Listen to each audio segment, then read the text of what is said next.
This is one of the cruelest delicacies in South Korea: live loach soup. Live loaches are poured into a basin, and the chef sprinkles salt over them. The corrosiveness of the salt pierces the skin of the loaches like a needle, causing pain as if salt were sprinkled on a wound. The loaches in the basin painfully twist into shapes resembling donuts.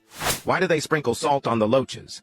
Because it removes the earthy taste from the loaches. Soon, the loaches are in so much pain that they become numb and vomit a lot of white foam, but they are not dead yet. Then, the chef puts the loaches into an automatic washing machine to remove the foam. The thoroughly washed loaches are still alive. The most horrifying moment comes next. The chef boils a huge pot of water and directly pours all the live loaches into it. None of the loaches are gutted, which is key to the deliciousness of the loach soup. After half an hour, all the loaches are cooked. They are scooped out and put into a grinder. The flesh, bones, and innards are all ground into a paste. The loach paste is then mixed with secret seasonings and cooked for about half an hour.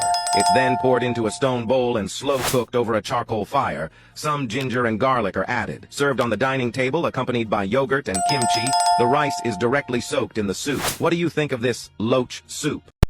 I guess different customs, different people. But you know what? That looks disgusting. To each his own. Hey, did you know that married men live longer on average than single men? You think it'll be the other way around with all the nagging all the time. Man, hey, South Korea, get a Walmart. Get a Walmart. I don't eat that. That looks disgusting. Get a Walmart.